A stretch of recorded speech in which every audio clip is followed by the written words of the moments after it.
इस कहानी में बाप और बेटी का बहुत ज़्यादा दर्द है। यह बाप अपने बेटे की लाश पर एक ऐसी दवा छिड़कता है जिससे चील और कौवा इसकी लाश को ना खा सके। लेकिन यहीं पर एक गिद्ध आता है और उसकी आँख को निकालने ही वाला था, तभी लड़की को अचानक से होश आ जाता है और वह गिद्ध को नीचे खाई में गिरा देता है।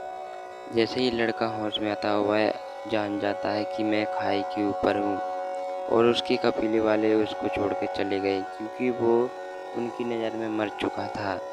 अब लड़का सोचता है कि मैं नीचे जाऊं और बहुत ही मेहनत करके वह नीचे उतरने लगता है, लेकिन अचानक से उसका पैर फिसलने लगता है और वह वहीं पर ऊपर ही टंग जाता है। मौत का खौफ उसको बहुत ही ज़ोर से पकड़ के रखता है क्योंकि अगर वो एक पल भी छोड़ता तो मौत के नज़दीक जाता। अचानक से बादल आ जाते हैं और खूब ज़ोरों से बारिश होती है और जहाँ पर खाई की जगह यहाँ पर उसका जैसे ही हाथ फिसलने लगता है, वह हाथ को छोड़ देता है क्योंकि नीचे अब बहुत ज़्यादा मात्रा में जो है पानी भर गया था, इसलिए उसने हाथ को छोड़ने का फैसला कर लिया और उसने सोचा शायद मैं पानी में बच जाऊंगा। तो उसने लास्ट बार ये सोचा और अपने भगवान को याद किया और हाथ को छोड़ दिया। शायद उसको लगता था कि मैं मर जाऊंगा, लेकिन अचानक से क्या हुआ, लड़का होश में आ गया और देखता है कि मैं एक रेगिस्तान में हूँ और लड़की का पैर टूट गया। लड़का बहुत ही ज़्यादा भूखा प्यासा था, तो उसने एक गंदे नाले का पानी पीकर प्यास बुझाई और सबसे पहले अपने पैर को चोट को ठीक करने लगा। दो पत्थर के बीच में पैर को फंसा के खूब जोर से उसको ठीक करने लगा। आखिर में लड़का थोड़ा ठीक हो गया और अपनी पैर को लकड़ी के सहारे से बांध लिया, लेकिन मुश्किलें अभी उसके जीवन में आई ही थी। जैसे ही लड़का थोड़ा आगे जाता है और देखता है उसकी कब्र पर पत्थर रखे हुए हैं, वह समझ जाता है इसके कबीले वाले इसको मृत घोषित कर चुके हैं। लेकिन लड़के की मुसीबत अभी ख़त्म नहीं हुई थी। अचानक से भेड़िया का झुंड इसको देख लेता है और खूब दौड़ा दौड़ा के इसको परेशान करते हैं। अचानक से लड़का रात को एक पेड़ के ऊपर चढ़ जाता है। पेड़ के ऊपर चढ़ने के बाद लड़का दिखता है कि बहुत ही ज़्यादा भूखा प्यासा था और कीड़े मकोड़े खाकर ही वह अपना दिन गुजार रहा था, लेकिन भेड़िया उनका पीछा नहीं छोड़ रहे थे। अचानक से भेड़िया पेड़ के पास आ गए। लड़का सारे के सारे भेड़ियों से लड़कर बड़ी मुश्किल से पेड़ के ऊपर चढ़ा। एक भेड़िए को उसने चाकू से घायल करके पेड़ के ऊपर चढ़ गया। सारे भेड़िया वहाँ से जा चुके थे, लेकिन एक भेड़िया वहाँ पर घायल था, इसलिए वह नहीं जा सका। लड़के ने पहले सोचा मैं उसको मार दूँ, लेकिन जैसे ही वह घायल भेड़िया को मारने वाला था, उसको उस पर दया आ गई क्योंकि उसके पिताजी ने शिकार करना सिखाया था, लेकिन बेजुबान को ऐसे घायल अवस्था नहीं मारना चाहिए। यहीं से इतिहास का कुछ ऐसी बातें आती हैं जो शायद आपने नहीं सुना होगा। लड़की ने सोचा मैं इसको अब पालूंगा और इसके घाव ठीक करूंगा। लड़की ने सबसे पहले उसके घाव को बहुत ही अच्छे से धोया और उसके लिए पानी भी रख दिया। भेड़िया समझ गया था कि अब लड़का मुझे कुछ परेशान नहीं करेगा। भेड़िया भी उसकी बात समझ गया और पानी पीने लगता है। जैसे वह पानी पीता है, लड़का मुस्कुरा देता है क्योंकि अब वो समझ गया था कि ये दोनों दोस्त बन चुके हैं। लड़का जो कुछ भी कीड़े मकोड़े मिलता वो खुद खाता और भेड़िए को भी खाने के लिए देता। दोनों के दोनों बहुत ही ज़्यादा भूखे प्यासे थे। एक दिन उसने खरगोश को मारा और वहीं पर एक आग का निर्माण किया और वह उसको पकाने लगता है। भेड़िया को उसको कंट्रोल करने के लिए वह उसको डरा के रखता था ताकि वह उस पर कभी भी हावी ना हो सके, और जैसे ही उसका खाना हो जाता था तब उसको थोड़ी बहुत हड्डी दे दिया करता था। ऐसे लड़का करते करते काफ़ी दिन हो चुके थे। अब वह वहीं पर आग के पास बैठकर मांस को भूनने लगता है।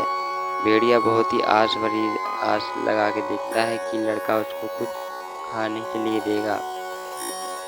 ऐसे ही इनके दिन गुजर रहे थे। लड़का ने सोचा ऐसे बात नहीं बनेगी। उसने सोचा भेड़िया को यहीं पर छोड़कर मैं अपने कबीले वालों को ढूंढने चला जाऊंगा, लेकिन ये भेड़िया मानने के लिए तैयार नहीं था और उसके पीछे पीछे ही आ जाता है क्योंकि भेड़िया समझ गया था कि वह उसका दोस्त है और उसको कभी परेशान नहीं करेगा। लेकिन लड़का नहीं चाहता था वह उसके पास आए। जैसे ही वह उसको मारने लगता है तो भेड़िया ही उसके आसपास दौड़ने लगता है। आखिर में लड़के ने ठान लिया कि वह अपने साथ ले जाएगा और भेड़िया और दोनों एक साथ चले गए। जैसे ही भेड़िया को एक सुअरों का झुंड दिखाई देता है वह उनके पीछे पड़ जाता है, लेकिन वो जो सुअर था वो निकल गया था। अब भी दोनों भूखे प्यासे थे। भेड़िया लड़के के पास आता है और भेड़िया एक छोटे से खरगोश का शिकार कर देता है जो दोनों मिलकर खाते हैं और रात में जंगल में बिताते हैं। भेड़िया भी लड़के के पास सो जाता है। अगले दिन सुबह देखता है लड़का और तालाब में जाल फेंकता है, कुछ नहीं आता है। वहाँ पर भेड़िया और लड़का खूब खेलते हैं। लड़का बहुत ही ज़्यादा दुखी था क्योंकि वह अपने कफीले वाले को ढूंढना चाहता था। अचानक से एक दिन दूसरा भेड़िया आ गया। लड़का समझ गया यह उन्हीं के ग्रुप का होगा, इसलिए लड़के ने कुछ नहीं बोला और वह दूसरा भेड़िया वहाँ से चला गया। लड़के ने भेड़िए को जाने का इशारा कर दिया। भेड़िया नहीं जाना चाहता था, लेकिन फिर भी लड़के ने उसको नहीं रोका क्योंकि वह जानता था उनकी भी फैमिली है। अब लड़का अकेले ही रास्ता सफर पूरा तय करेगा। रास्ते में उसको बहुत ज़्यादा ठंड लग जाती है क्योंकि वहाँ पर बहुत ज़्यादा बर्फ थी और अकेले ही सफर को निकल चलता है। रास्ते में वह इतना ज़्यादा बर्फ गिर रहा था कि वह रास्ते में ही बेहोश होने की कगार पर आ गया। दौड़ते दौड़ते अचानक से बर्फ टूट गई और लड़का पानी में गिर जाता है। तभी वहाँ पर भेड़िया आ जाता है और अपने दोस्त को मुसीबत में देखकर वह उसके पास जाता है और वहीं पर जैसे ही बर्फ को तोड़ता है लड़का आराम से ऊपर आ जाता है। भेड़िया उसको बाहर निकाल लेता है क्योंकि वह अपने दोस्त की मुसीबत में नहीं डाल सकता था। जैसे ही लड़के को देखता है भेड़िया की उसको बहुत ज़्यादा ठंड लग रही है। लड़का बहुत जल्दी से आग जलाता है, लेकिन अभी भी उसके कपड़े गीले थे। भेड़िया उसको अपने से लिपटा कर रखता है। अचानक से देखता है भेड़िया काफी घायल हो चुका है। अब दोनों सफर में चलते हैं। लड़के को अपना कफीला दिख गया था। वह देखता है कि वहाँ पर एक इंसान है, लेकिन बाद में पता चलता है वह भी मर चुका है। अब भी कफीले के पास उसको एक धनुष और बाण मिल जाता है, जिससे वह बड़े शिकार करता है। आखिर में एक दिन देखता है कि कुछ भेड़िए के झुंड आ जाता है और वह बड़ी गुफा में जाता है और देखता है वहाँ पर बहुत सारा एक तेंदुआ आ जाता है। लेकिन भेड़िया उसको भी मारने की भी पूरी कोशिश करता है, लेकिन आखिर में हार मान जाता है। लड़का उस पर तीर मारता है और उसको मार देता है। भेड़िए काफी ज़्यादा जख्मी हो गया था। लड़के भेड़िए के पास जाता है और उसके जख्म में दवाई भरता है। अब लड़का सोचता है भेड़िया स्वस्थ हो जाएगा तो मैं उसको घर पहुंचा दूंगा, लेकिन भेड़िया जाने के लिए तैयार नहीं था और दोनों सफर शुरू करते हैं।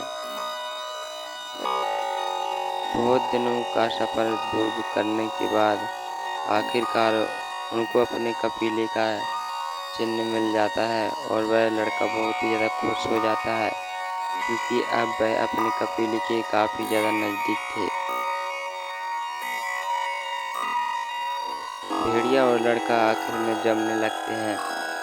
आखिर में लड़का भेड़िए की सर पर हाथ फेरता है और वह भी बेहोश हो जाता है क्योंकि उन्होंने कई दिनों से कुछ नहीं खाया पिया था। और वही भी भेड़िए के पास बेहोश हो जाता है। अचानक से उन दोनों को होश आता है और देखता है कि मैं किसी एक घर में हूँ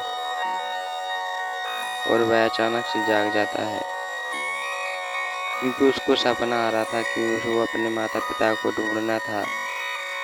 जैसे वो सपने से जागता है और देखता है कि सामने कुछ लोग खड़े हुए हैं, वह समझ जाता है कि मैं पहुंच गया हूं।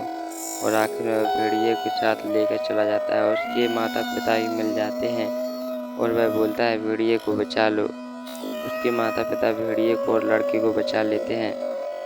आई होप कि आपको ये कहानी बहुत ही अच्छी लगी होगी। ये भेड़िया बहुत दिनों से गर्भवती थी। लड़का बहुत ही ज़्यादा रोता है क्योंकि इसने बहुत ज़्यादा संग दिया था और यहीं से शुरुआत हुई थी कुत्तों की।